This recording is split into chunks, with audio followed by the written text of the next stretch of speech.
সম্প্রতি ইরানকে বোমা মেরে উড়িয়ে দেওয়ার হুমকি দিয়েছেন মার্কিন প্রেসিডেন্ট ডোনাল্ড ট্রাম্প। তার এই হুমকির কঠোর নিন্দা জানিয়েছেন ইরানের পররাষ্ট্র মন্ত্রণালয় এবং পাল্টা প্রতিক্রিয়ায় তেহরান হুঁশিয়ারি দিয়েছেন যে তারা এমন জবাব দেবে যা সবার কল্পনারও বাইরে।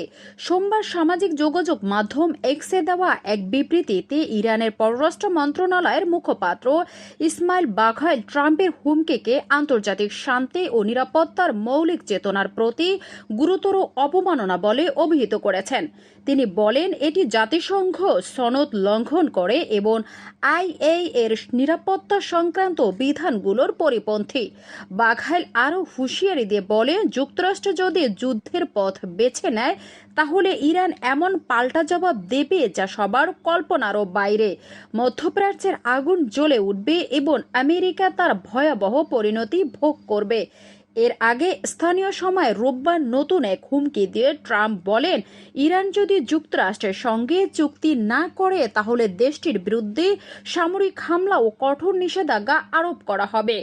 এদিন এনবিসি নিউজকে দেওয়া এক ফোন সাক্ষাৎকারে ট্রাম্প নিশ্চিত করেন যে মার্কিন ও ইরানি কর্মকর্তাদের মধ্যে যোগাযোগ হয়েছে, তবে তিনি এই বিষয়ে বিস্তারিত কিছু জানাতে অস্বীকৃতি জানান।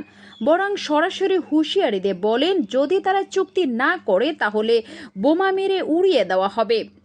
এদিকে ইরানের প্রেসিডেন্ট মাসুদ পেজিশকিয়ান রোববার স্পষ্ট করে বলেছেন, তেহরান যুক্তরাষ্ট্রের সঙ্গে সরাসরি আলোচনা প্রত্যাখ্যান করলেও পরোক্ষ আলোচনা চালিয়ে যাওয়ার পথ খোলা রেখেছে। তার ভাষায়, আমরা আগেও বলেছি ইরান কখনোই পরোক্ষ যোগাযোগের দরজা বন্ধ করেনি, তবে যুক্তরাষ্ট্রের একাধিক চুক্তিভঙ্গ ও প্রতিশ্রুতি লঙ্ঘনই আলোচনার পথে বাধা সৃষ্টি করেছে। তিনি আরও বলেন, যদি যুক্তরাষ্ট্র আলোচনায় ফিরতে চায় তাহলে প্রথমে তাদের পূর্ববর্তী চুক্তির লঙ্ঘনের ভুলগুলো সংশোধন করতে হবে, অন্যথায় তারা এমন জবাব পাবে যা কল্পনার বাইরে।